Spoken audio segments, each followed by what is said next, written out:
Good afternoon. Thank you. I'm Aaron Klein. I'm a senior fellow in the Miriam K. Carliner Chair in Economic Studies here at the Center on Regulation and Markets. And it is my great privilege to welcome you here today to hear from Commissioner Johnson on her thoughts on the future of financial regulation. Commissioner Johnson, who will speak with us in a second, who I have the great privilege of introducing, is completing her term on the Commodities Future Trading Commission. Her term began in 2022 when she was confirmed by the United States Senate unanimously. You know, we were still doing unanimous confirmations in 2022, which is a testament to where this country can be, but also a testament to who she is and where she came from. A distinguished chair, named chair, which let me tell you in the world of academia is a big deal, at both Emory and prior to that Tulane Law School. Commissioner Johnson brought a combination of legal academia and critical thinking along with market experience, having worked in large international firms in New York and other places to really understand and help shape commodities regulation in America, which has been at the forefront of many of the biggest issues facing finance in the last 10 years. If you think about the digital asset revolution and whatever you think of cryptocurrency, passing fad or forever game changer of the future, you cannot deny the magnitude and role it is playing in our society and our politics at the moment. And the CFTC, which, let's be honest here, has not been at the forefront of the regulatory world in financial regulation, was thrust therein, and during her tenure was kind of flying a little bit, and we'll discuss it, as it relates to the regulation of digital assets, as well as a host of other Dodd-Frank implementation and other commodities issues, obviously the aftermath of the COVID pandemic and other emergency changes. And it was Commissioner Johnson during her tenure who staked out a bunch of key positions, was privy to that work, and served this country with great distinction. And today happens to be her last day. And unless she has a public event scheduled after this, her last chance to address the American people as a sitting CFTC commissioner about her experiences then and her thoughts about the future that she leaves behind for the great CFTC and the great country of America. So joining me in both welcoming Commissioner Johnson and being excited to hear her thoughts today.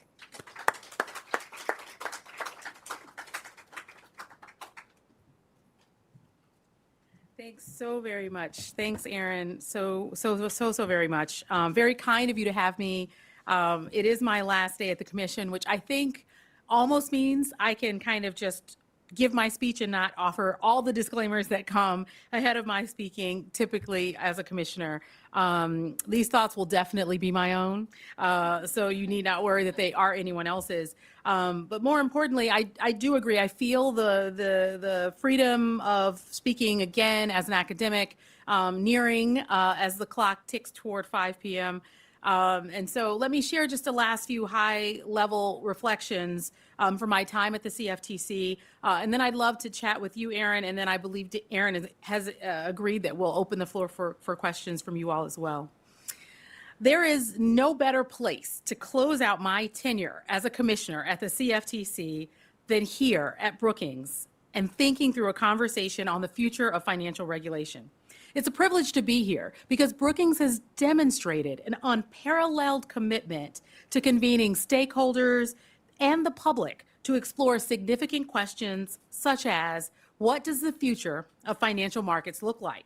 As someone who spent part of my career, as Erin mentioned, in private practice as a lawyer, in-house as a large lawyer for a large financial institution, as an academic, and now as a regulator, I know exactly how important conversations like the one we're having today will be for developing transformative policy insights.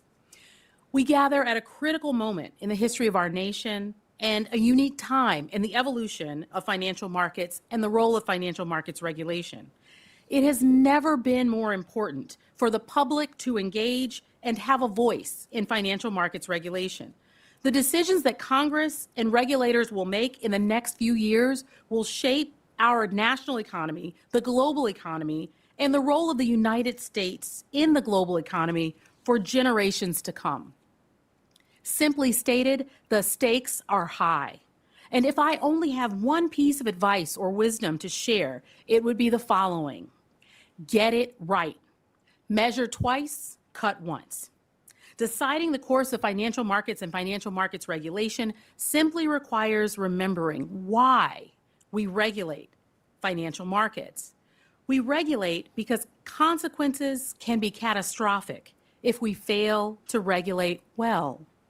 Throughout my tenure as a commissioner at the CFTC, I've prioritized two pillars that anchor the foundation of financial markets regulation: consumer protection and market stability.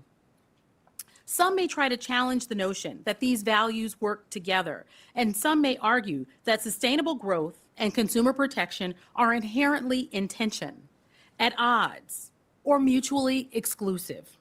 I reject that notion because I believe these anchoring values are not in conflict. Quite the opposite. Instead, I would argue that each is necessary and a critical component of a healthy financial ecosystem. Recall in 2008, September of 2008 to be specific, on a day that was as cool and crisp as the weather that we're enjoying outside in Washington, D.C. right now. Lawyers from the firm Lehman Brothers marched into a federal court building, and one of the most storied financial institutions in our nation's history filed for bankruptcy protection. The filing served as a catalyst, precipitating the events of the global financial crisis.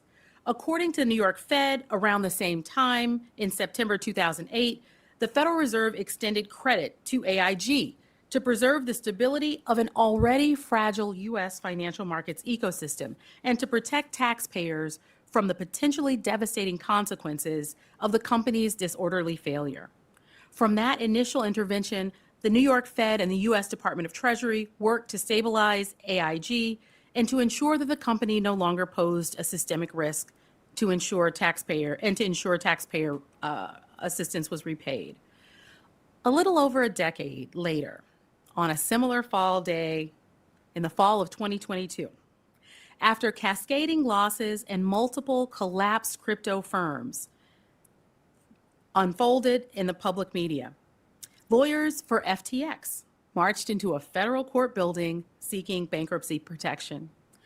What should we take away from these crises? What are the lessons learned? Well, I would argue that if we fail to rightly prioritize consumer protection or market stability on the road to capturing the benefits of innovation or growth, the results can be devastating. When I share the story of Lehman or AIG or the more contemporary story of FTX, I emphasize that certain guardrails or safety measures may well have helped to prevent the financial crisis in 2008. Safety measures may well have helped to avoid the consequences and losses that markets and consumers experienced. In part, when we think about the developing digital asset market, I would argue that similarly, there is a pathway to ensure customer protection and market integrity and market stability. What are the costs when we see risk management and corporate governance failures? Well, all of you have counted them, I'm sure. Crises have the potential to create significant costs for customers, creditors, investors, markets, and the domestic and global economy. The factors that lead to corporate governance and risk management failures are often all too easily identifiable, predictable, and preventable. Firms that experience significant corporate governance and risk management failures often seek bankruptcy protection, only to reemerge from bankruptcy to solicit and expose new customers and to have new devastating losses. Why? Often these firms continue to rely on the same deeply deficient and possibly non-existent governance, compliance, and risk management programs.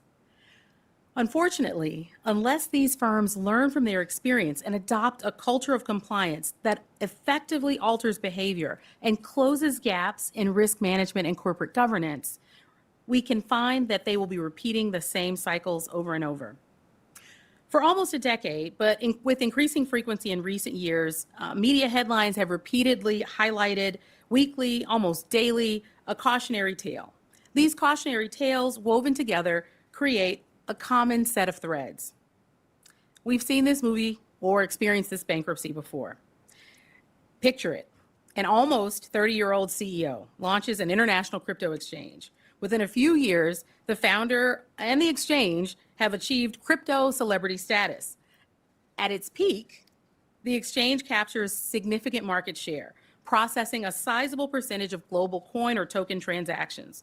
The firm, typically organized outside the United States, in some other jurisdiction, lacks many aspects of traditional corporate governance, including oversight by a qualified, informed, engaged, independent board of directors.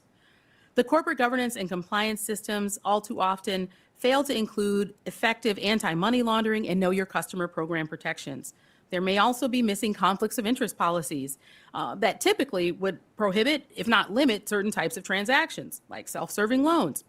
To the extent that these protections exist at all, they may be weak.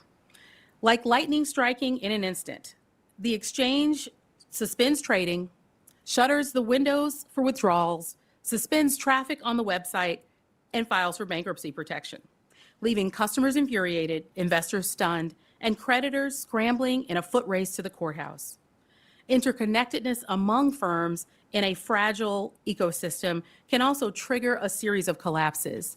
I could run through with you the story of late spring 2022, where a run on one of the largest stablecoins, Terra USD, led to precipitous decline in the value of UST and in tandem a sell-off of Luna, its companion token. You'll remember this, right? A broad market sell-off and cascading losses followed. Next, the onset of crypto winter. A number of highly influential and central crypto firms lunged toward bankruptcy.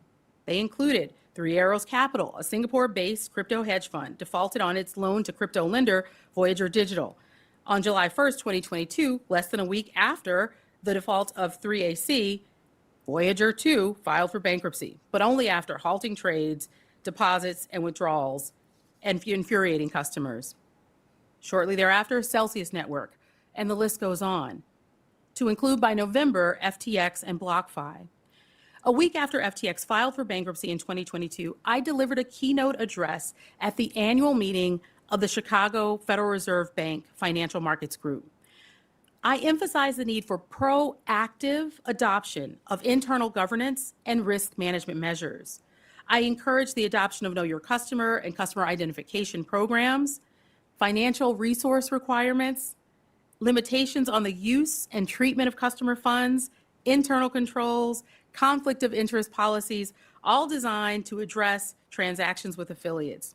I admonished firms that have failed to implement recovery and resilience programs and celebrated those who have. Businesses operating in our markets must have a day one plan for how to address capital shortfall. A week later, I gave a lecture at Stanford Law School's crypto policy conference. In the context of that conference, I described the history and development of LedgerX, an entity that was owned by FTX, but at the time of FTX's bankruptcy was solvent, had resources sufficient to unwind if needed, and was ultimately sold, effectively for profit, arguably, in part because of conditions that the CFTC had imposed on LedgerX at the time of its license. I'll share with you now that increasingly the Commission is offering licenses that do not include those conditions. I've expressed how uncomfortable I am with that approach, and in part, am running out of ways to properly and politely describe my discontent. I'd say that when we think about customer protections in most markets, they look pretty similar. Don't lie, don't cheat, don't steal. Customer protection is a foundational and core principle of our market regulation, and several specific provisions of the Commodities Exchange Act and the CFTC regulations directly seek to implement these protections.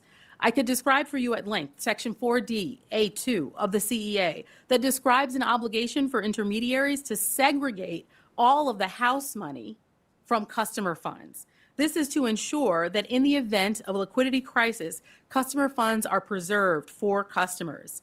This ensures that no individual customer funds are wrongly used by the house to margin, secure, or guarantee contracts for the house or other customers.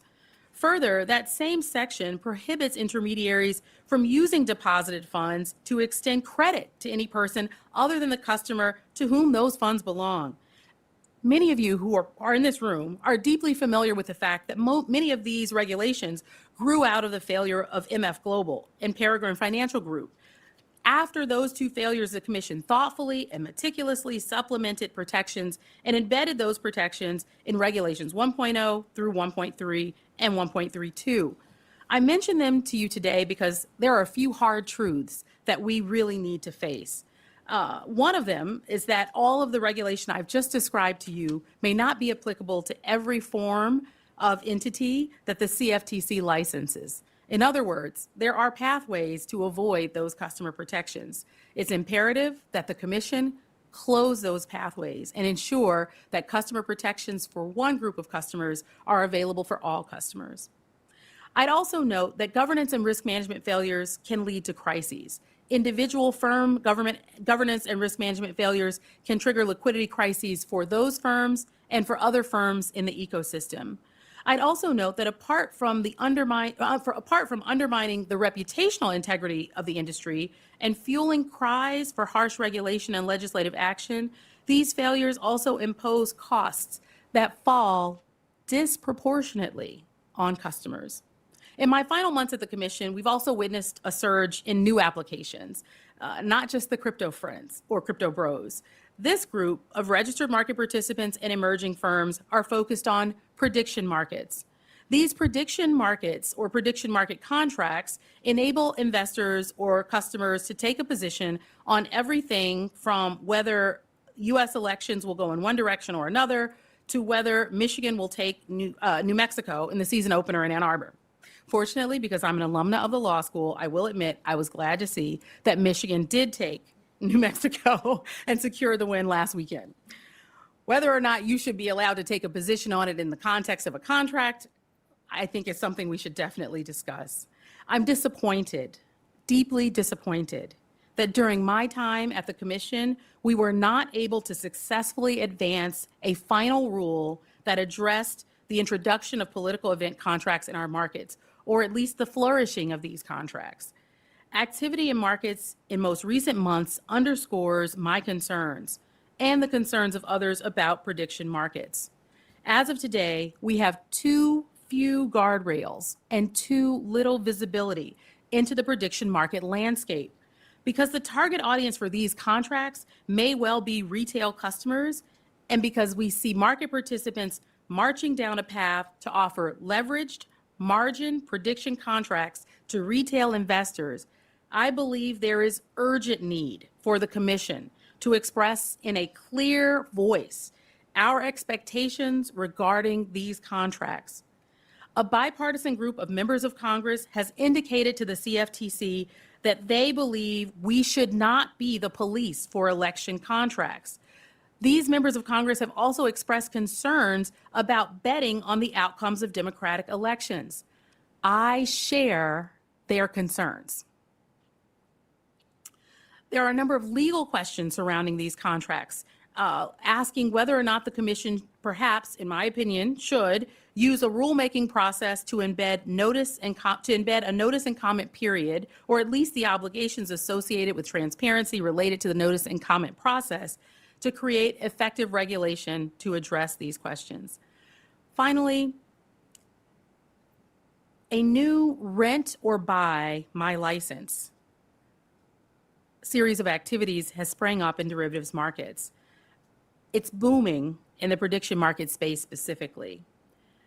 This explosion of rent or buy my license in the prediction market space promises potentially to eclipse crypto markets in retail volumes, or at least volumes of retail customers cash captured. In other words, we've spent several years deeply worried about individual retail investors in crypto markets. I think we may be missing something quite important. I think there's a part of the picture hidden in the shadows that we must bring to light, and that relates to retail customers engaged in prediction markets.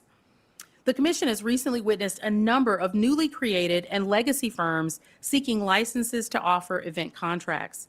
In a number of instances, these businesses approach the Commission seeking licenses to offer traditional financial products, only to quickly shift once the license is in hand and seek to self-certify prediction market contracts. In other contexts, we've seen firms that have received a license and then quickly move to auction themselves off or their newly minted license off to others. I referenced the financial crisis of 2008 earlier, and as I returned to academia, I appreciate that some of my students were not yet born when Enron collapsed. Others were in elementary school during the global financial crisis of 2008. So one of my goals as a teacher is to ensure that our students are well versed in the history of financial markets regulation.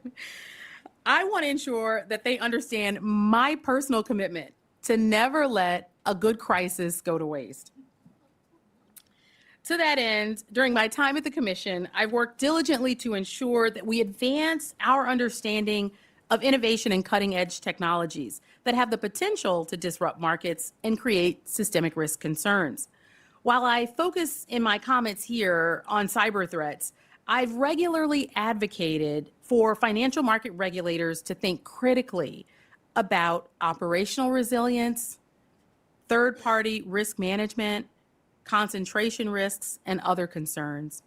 As I explained earlier, innovation and market stability should work together in tandem, enabling one to foster the other. I can identify at least half a dozen valuable use cases for artificial intelligence in financial markets standing here. Surveillance and compliance immediately spring to mind. However, as we integrate AI into financial markets, we must be aware of bad actors' ability to use AI to perpetuate fraud, for example. We must be aware of the risks that arise as hackers integrate or embed AI into necessary technology, facilitating cyber threats. I've advocated for the CFTC and other U.S. federal regulators to collaborate on convening conversations regarding the integration of AI in financial markets. Earlier last year, beginning of 2024, I worked with the CFTC staff to lead the development of the Commission's RFI on AI. I also supported the U.S. Department of Treasury in the development of their RFI focused on where and how artificial intelligence is being integrated into financial markets. I've also advocated for some specific policy interventions that I believe separate the wheat from the chaff. First, for U.S. financial market regulators, coordination and cooperation are imperative. We have to harmonize our expectations with respect to the integration of AI, in part by educating ourselves and upscaling our staff to ensure that our staff is capable and prepared as we see market participants integrate AI and as we integrate AI for a variety of purposes. I mentioned surveillance earlier. Enforcement might be a good example as well. Second, we should enhance information sharing. Third, we need to strengthen recovery and response. And finally, we have to tackle concentration risks and supply chain vulnerabilities. In the end, no matter how complex the technology, I believe the adage that I offered at the outset of my remarks still applies. Get it right, measure twice. In closing, allow me to acknowledge the Commission's most significant asset, its secret weapon, a Navy SEAL-style team, in some cases literally, of the most capable and talented lawyers, economists, and professionals that I've had the privilege of working with, the CFTC staff.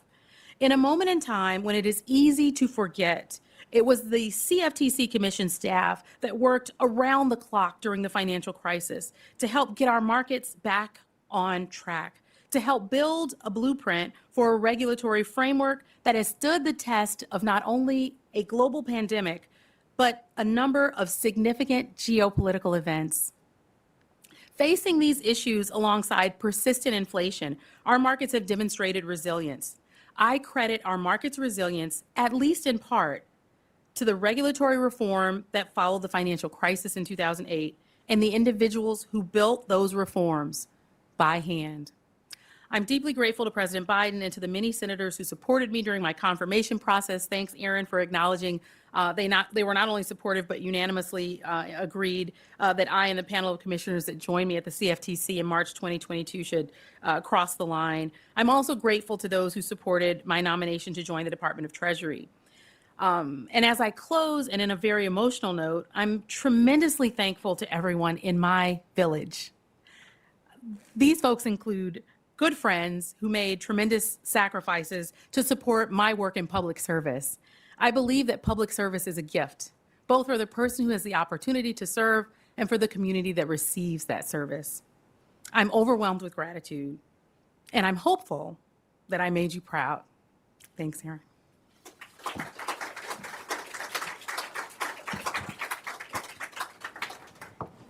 Let's start where you left off.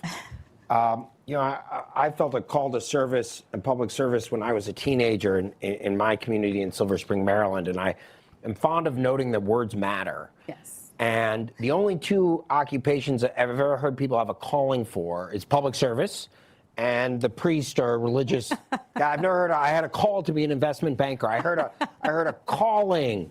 And that's not to say that those two professions are inherently better or worse than anything else. There are a lot of ways to make the world a better place. Those are two among many, not necessarily better or worse, but it's interesting to me that they only have a calling. Yes. They're the only ones that have a calling.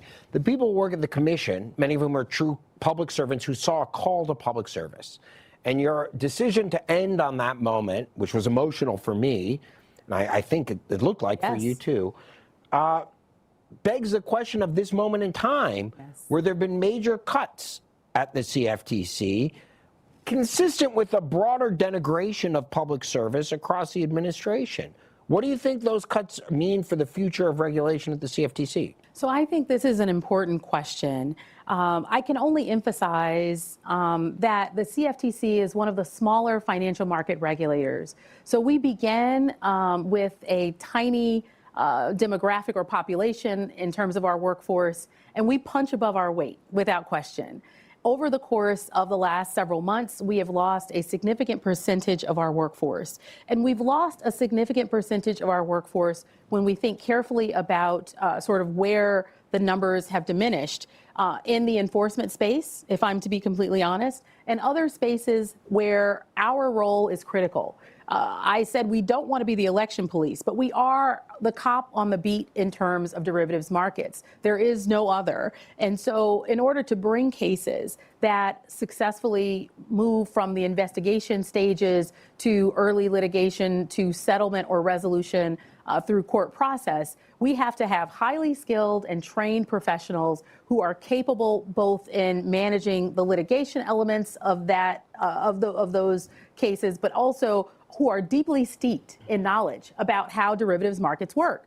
So if I yelled out, describe to me the attributes of a future, swap, option, or forward, there might be several people in the room who could offer up descriptions of those financial products. But once we go deeper and further into the complexities of how derivatives markets work, I want to be quite honest, Aaron. I have worked at some of the largest law firms in the country or in the world, arguably, some of the largest financial institutions. Never has it been the case that the person who is leading the drafting of a prospectus for a public offering in securities markets is also the person who is most capable at navigating a swaps contract negotiation. And it's not because there aren't overlapping skill sets. It's because there's a different area of expertise. What I'm worried about for our commission in this moment is that we are losing workers who are the most senior, the most storied in terms of their knowledge, institutional knowledge, with respect to derivatives markets, with respect to the CFTC. And it is not particularly easy to replace that layer of leadership at the commission with the depth of expertise that those who are leaving have gathered in 10, 20, or 30 years of service. It takes that time to accumulate that depth of expertise.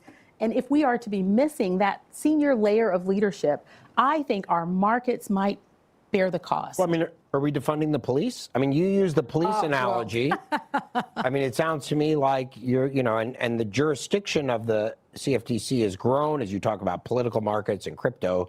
It sounds like it's defunding the police. Well, I'll go even further and point out the following.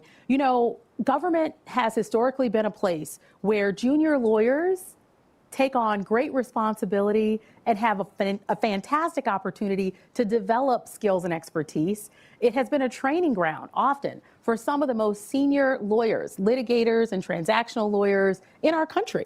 All too often, government is the place where some of the most celebrated lawyers have cut their teeth. It is one of the feathers that you can gather in your cap that people are excited to celebrate and make you very attractive to private firms on the market.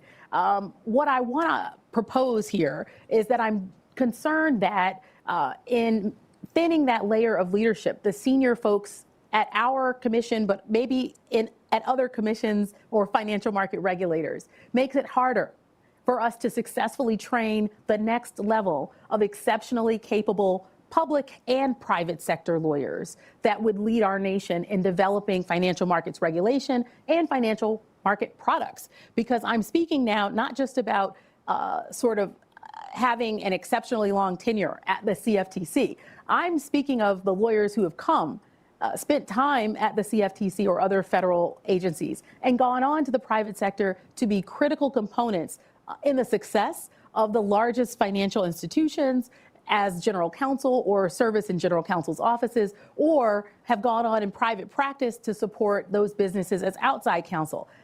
We are possibly doing ourselves a much more significant disservice than appears at a glance when we talk about reducing the number of lawyers, the number of minds that are engaged in thinking about financial markets regulation. So, thinking about your experience in financial market regulation, it's easy. You gave a list of important things you worked on things. But when you go back, I'm always struck, Thomas Jefferson put 3 things on his tombstone, right? None of which I think involved being president of the United States. It showed you what he was most proud of. What are the 3 things you're most proud of your time as a commissioner? Well, I don't know if I could rank them, but I could definitely describe 3 of the things I'm most proud of. One of the things I'm really proud of that I talked about is the AI work. And I think the work on AI is critical because, and as of January, I just began to beat the drum like wildly, feverishly, rock band style, if you will, right? Because what I'm a lot worried about is that we have focused in one direction to the exclusion of recognizing advances, development, questions or concerns that are happening in emerging spaces. So this conversation about crypto and crypto markets oversight is an important question and issue, but it's part of a broader ecosystem of questions and issues. And if we were to be really thoughtful, we could layer the complexity of crypto and AI in together and think hard about the ways that relying on AI for purposes of facilitating financial market transactions might not only be really critical for traditional financial markets, but it's also going to be important and integrated into crypto markets, right? So we have to think about the cross-cutting themes and not simply each asset class and not simply sort of each novel innovation in terms of a financial product.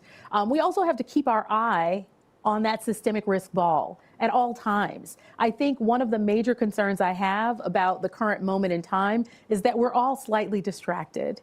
We are all finding it difficult to rise above some of the activity in markets or some of the conversations around markets or some of the conversations around independent federal agencies. And remember that markets, as they move forward, are deeply impacted by many things. And so we have to keep our eye on that systemic risk ball at all times as we think about markets. And to my mind, while AI is a tremendous benefit in many contexts, we also have to be thoughtful about where it might lead to detriment. I'd say the same thing about the developments across financial markets generally in terms of digital advantages or digital advances.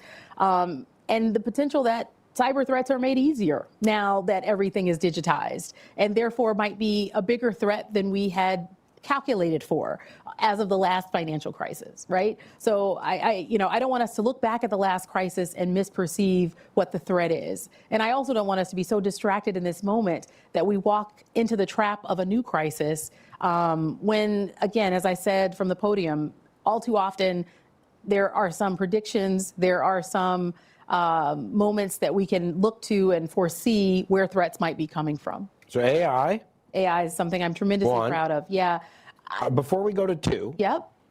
You mentioned something about incorporating AI into regulation. And I'm kind of quite intrigued. Like, I don't think it would have taken an artificial intelligence to see Silicon Valley Bank on collapse. I think a third grade intelligence could have told that, and somehow the entire Federal Reserve lacked that level of intelligence for regulating SVB. But I do think if you believe in AI and you believe that it really can see these connections, was it move 32, or all these things about new levels of thought, they could provide that. I'm also cognizant of the fact that it is unrealistic to believe that regulators will be the first adopter of technology. I think when I started at the U.S. Treasury Department, we were using like Lotus Notes. Abacus? Yeah. In generally speaking, you want to realistically arm what you have. And, That's right. And so how do you think regulators can realistically incorporate AI with the understanding that they're going to be at best one beat behind the markets, more likely 6 generations? Oh, yeah. I don't think we're one beat behind markets. But I do think that there are 2 things I'll say about integrating AI into financial markets regulation. The first is I think our market participants beat us there for sure. They're already there. And they're there because, in part, the way our markets are structured, we expect certain market participants to regulate themselves, or at least to surveil the activity on their platforms to ensure against market manipulation and fraud. It's explicitly stated in the licenses we grant them. You must work hard to avoid or at least attempt to identify instances of fraud or market manipulation on the platforms that you run. Therefore, AI has actually been a tremendously valuable tool for those intermediaries as they facilitate transactions. I think it's also been a useful tool for purposes of ferreting out money laundering and other types of criminal activity. So you've seen AI catch bad guys? I think AI can absolutely be used to catch bad guys. So that's different. It can be used versus right. it is being used. I think it is being used. I'm being a little cheeky here. One, because I have to be careful about what is publicly available in terms of information regarding any of our market participants. And then the other piece I'll share with you that is public knowledge, but again, there's probably more information that I would love to share that we would all love to see developed as well. And that's how we at the CFTC are using artificial intelligence in our surveillance, right? So part of our ability to identify certain types of harder to detect cases might arise in part from the use of AI, right? So certain types of cases that the commission brings, spoofing cases, for example, spring to mind. A variety of types of cases are easier to make when you have the capacity to crunch significant volumes of data in order to see how the transactions might be related in markets. AI is one. We're back to the next two things you're most proud of. Well, one thing that I'm tremendously proud of that is something that I developed over the course of my time supporting the commission is a regulators roundtable. So over the last 3 years, annually, I've gathered regulators together who are U.S. regulators, but also regulators from other jurisdictions that in this moment in particular, I feel like it is critical to emphasize are our allies, right? These are regulators that we directly engage with for purposes of enforcing our regulation. In other words, we have information sharing agreements. We identify the bad guy in country B. We call the regulators in country B and say, hey, we think these folks are sitting in your jurisdiction and they're doing something that we don't think is acceptable. We'd like your help in facilitating some efforts to gather information about what's happening and to launch an investigation with respect to this particular platform. So I think we have regularly relied on our allies and our friends in the regulatory environment across different jurisdictions to be successful in enforcing our regulations. But we've also collaborated with them in building and developing financial markets regulation. So on this roundtable in the international coordination, we had a question come in. Yes. Please use our hashtag future of regulation. And people sent in these questions the night before. And one of them talked about this tension in international cooperation. I wanted to raise this question because on the one hand, we want to cooperate, but usually when you cooperate, it's a little bit of give and take. I want you to do what we're doing. Oh, you want us to do what you're doing. And the United States is increasingly taking a less cooperative position. Yeah. It used to be when you listed our allies, I assume you started with Canada and England, and now when you list our enemies, I assume you start with Greenland. It's a more complicated situation. So during your tenure, you've noticed this change in how we are. One, how did you see that, if at all, play out on the roundtable? And two, going forward to your successor, who hopefully will keep this roundtable going, how do you see that tension playing out on the global stage of international coordination in the face of, nasty tweeting? I mean, I don't know what else to call it.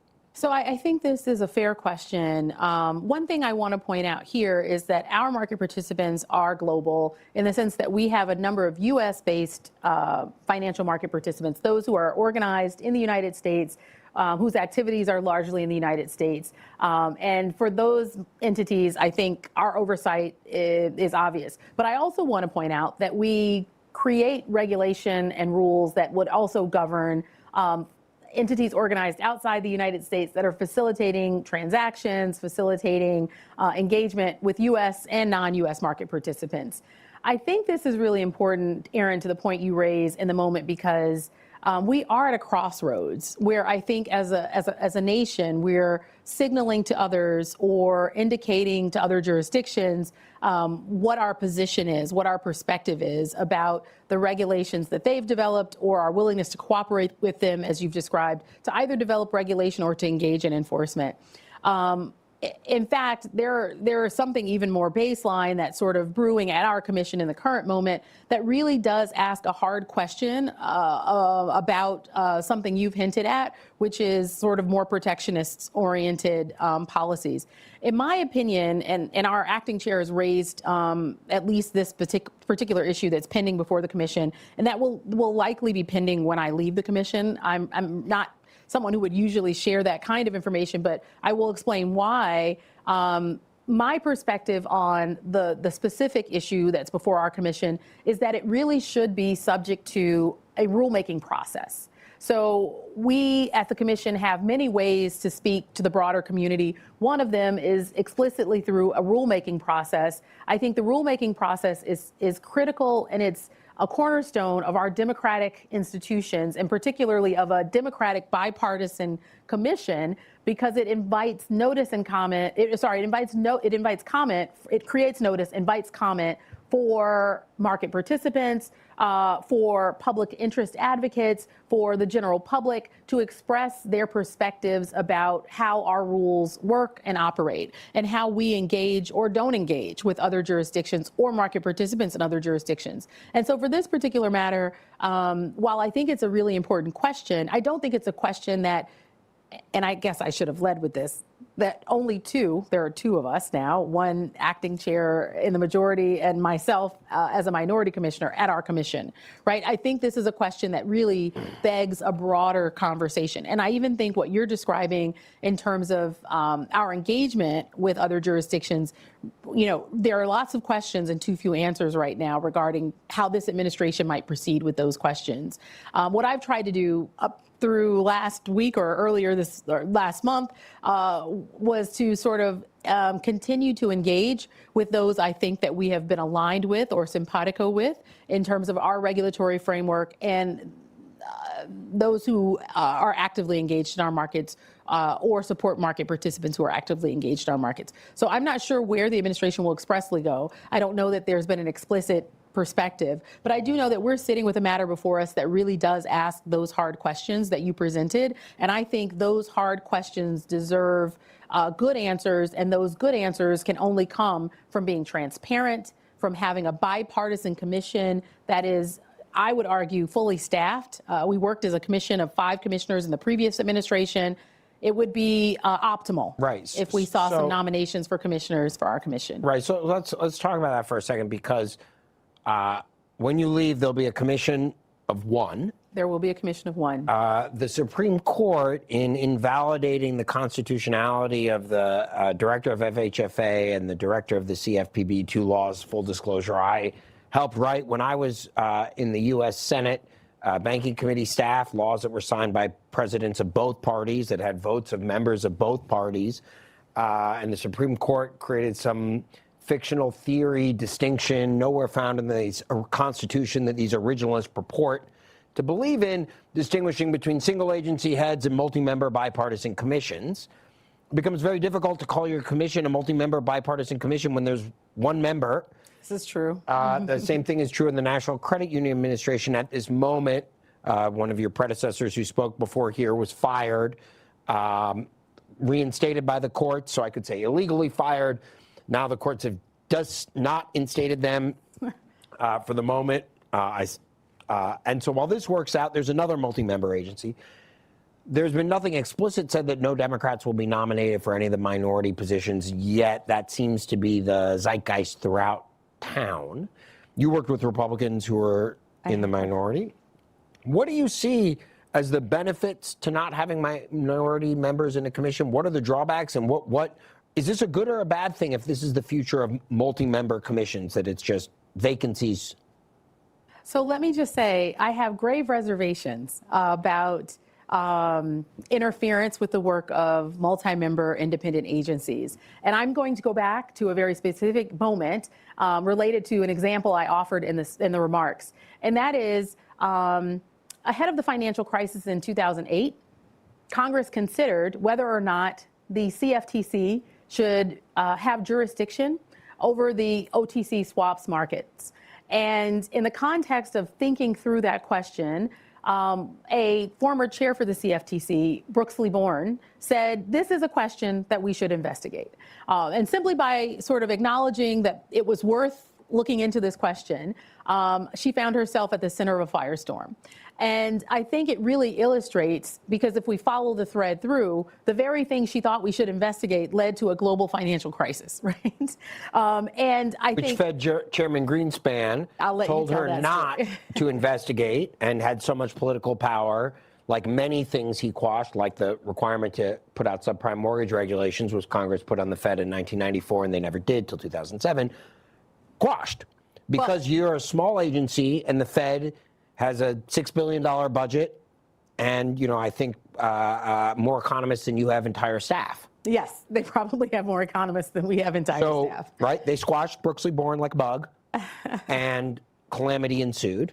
So what's the takeaway from that other than be smart? I think there are several. There are several. I mean, in the first instance, I think independent federal regulatory agencies are sacred in many ways. And part of the magic of independent federal agencies, particularly financial market regulators, is that we have this iron sharpens iron conversation that is happening at the commission, even when either party is in the minority. So in other words, that is to say, the conversation around what regulation should look like is continuously being informed, shaped, guided by members or commissioners who are reflecting the members from both parties. That leaves us with an outcome that in the first instance likely mitigates the pendulum swing, right?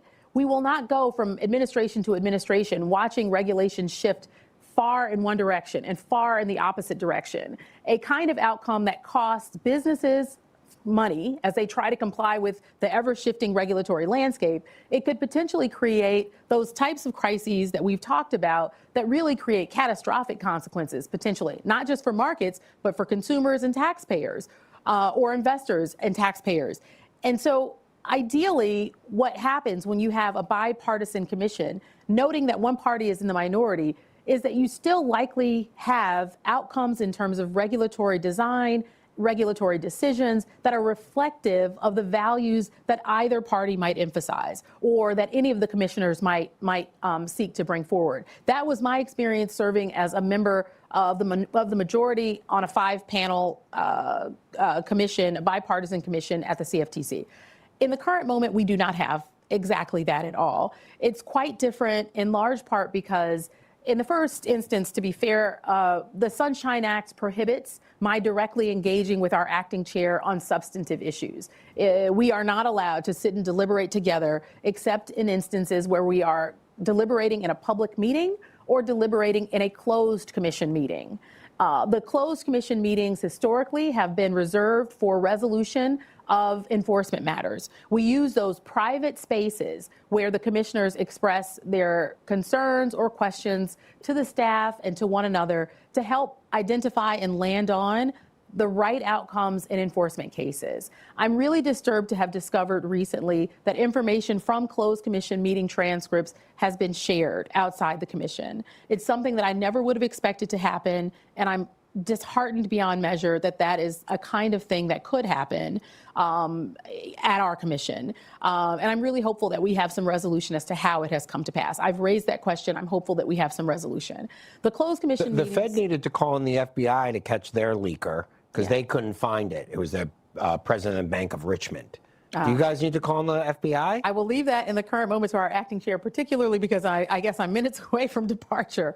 But I will point out that there's a chilling effect to much of this, right? If we talk about the NCUA or the FTC, I see that Commissioner Slaughter was reinstated last night, overnight, and maybe at work today, and that was a DC Circuit Court decision that we imagine will potentially be appealed.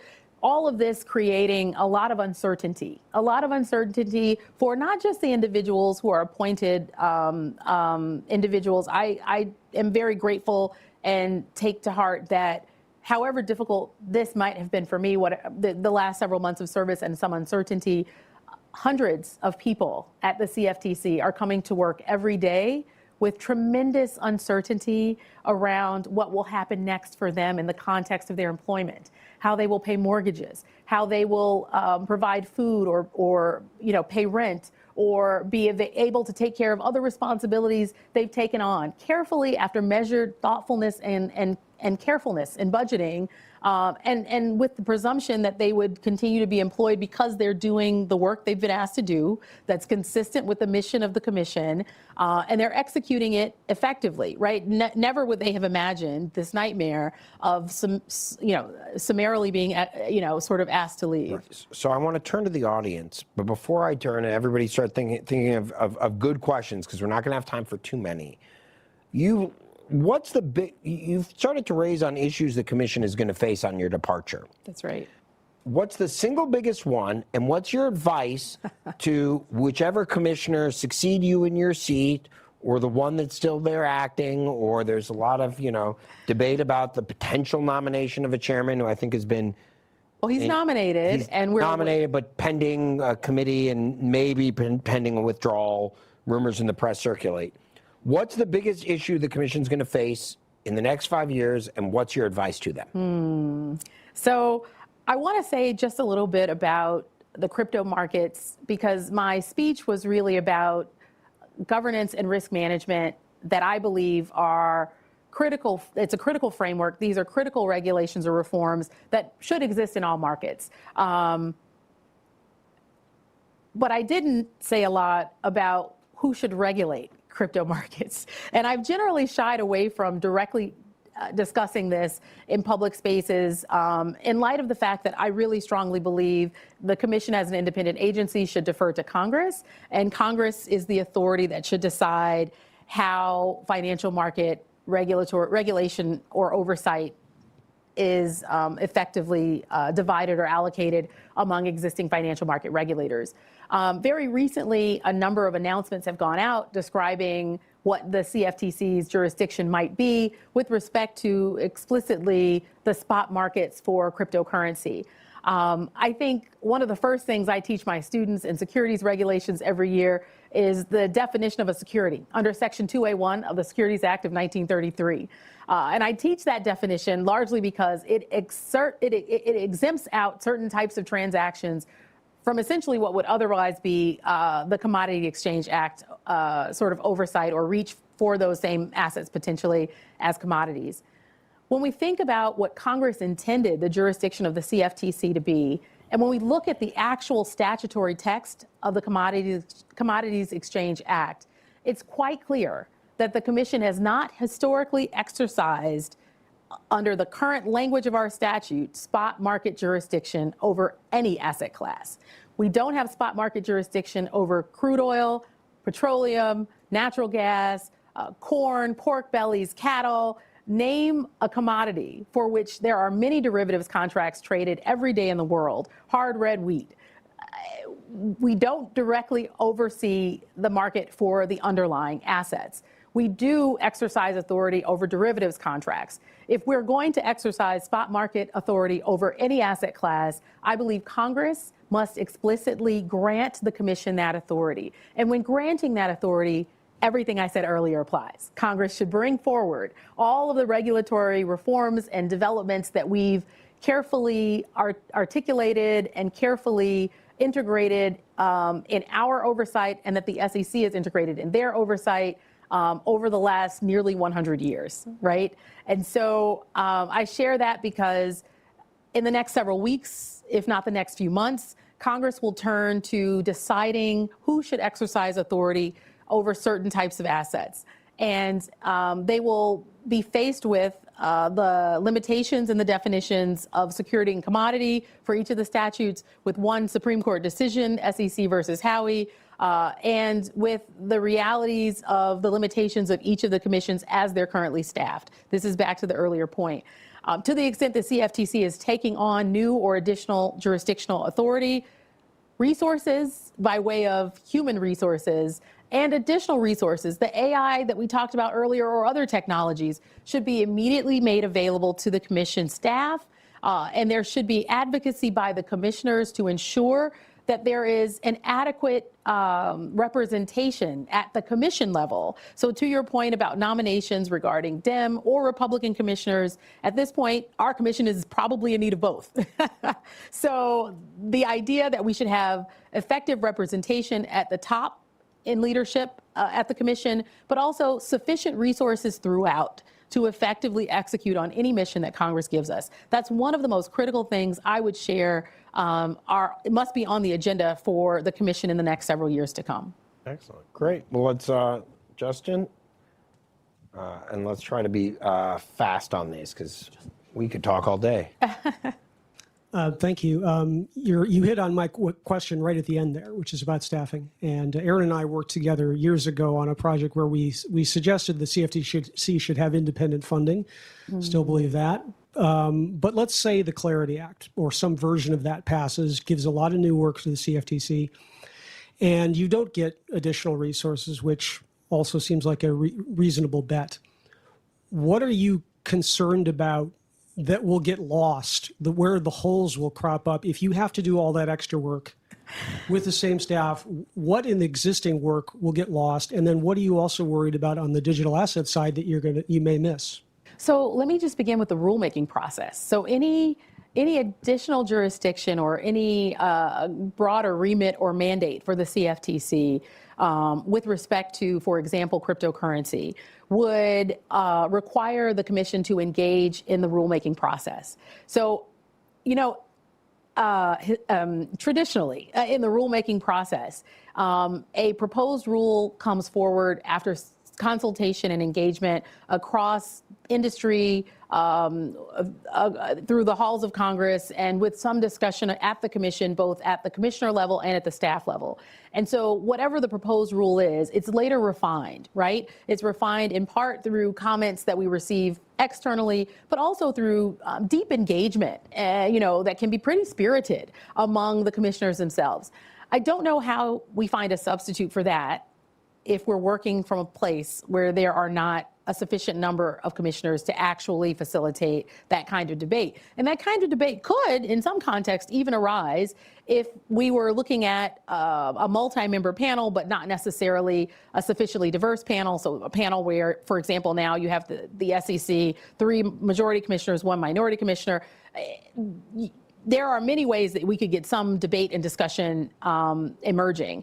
But I'm deeply concerned that even in the rulemaking context at the commissioner level, there would be some deficiencies in the process that might make it hard to actually craft the very best rules. I think developing those rules at the staff level will be made more challenging because, again, I've mentioned to you, we've had something I might describe as brain drain. Some of the most senior and capable and sort of historied members of our staff are no longer at the commission. And losing a significant number of people at that more senior level makes it very difficult to quickly elevate or replace those that we've lost. And so I think there are a number of challenges that would present. My earlier comment about shrinking the Division of Enforcement or reorganizing it in ways that might make it harder for the division to be successful in executing its mission could also play a part in our ability to actually carry out whatever mandate or mission Congress authorizes us to take on.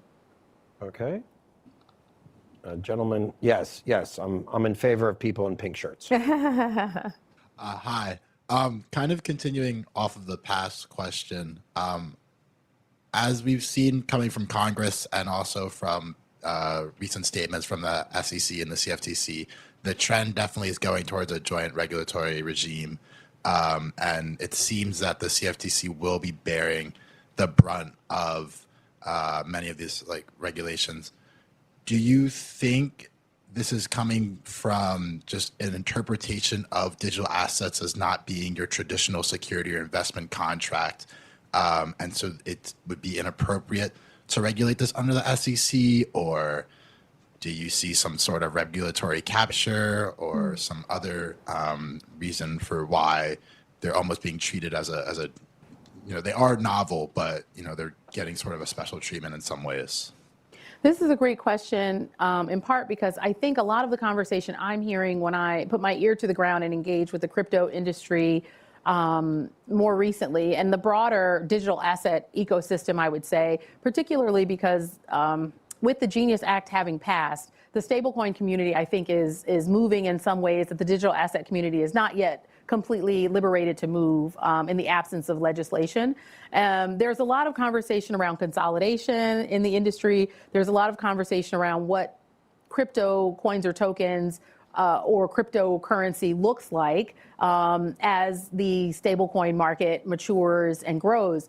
And so one, I think, really important question that will remain is what we do with those crypto coins or tokens that now have become an established part of the ecosystem in ways that it would be very difficult to unwind or to sort of take a different tact or approach. So here I'm thinking about Bitcoin, ETH, et cetera. And, when we talk about what is a security, what is a commodity, I think part of the conversation is just framed at the outset by how the assets have come to be part of our ecosystem and what they're doing in the current moment. And so I think there's a lot for the chair of the SEC and an incoming chair we aspire or hope will be sorted out for the CFTC. There's a lot for those two leaders to sit down and work on. But I'll refer you back to the swaps markets again and say, at the close of the adoption of the Dodd-Frank Act, Title VII in particular of the Dodd-Frank Act, the SEC and CFTC had to agree to collaborate on regulatory oversight or the jurisdiction for oversight of swaps markets. And in the end, the definition of non-security-based swaps was created as a mechanism to begin to distinguish between which types of assets each of the two agencies might oversee. It's imperfect in many ways, but it's worked significantly well, or it's been relatively successful. It isn't a case where there are 0 points of disagreement, but the limited points of disagreement that have arose under that regime really are a testament that there could be sort of a great pathway with the SEC and CFTC working in collaboration to sort out sort of what fits in which buckets. Well, I was going to ask whether we should merge the two of them, but I think we've run out of time. Can you join me in thanking Commissioner Johnson for her thoughts today and for her service to this great country? Thank you, Aaron.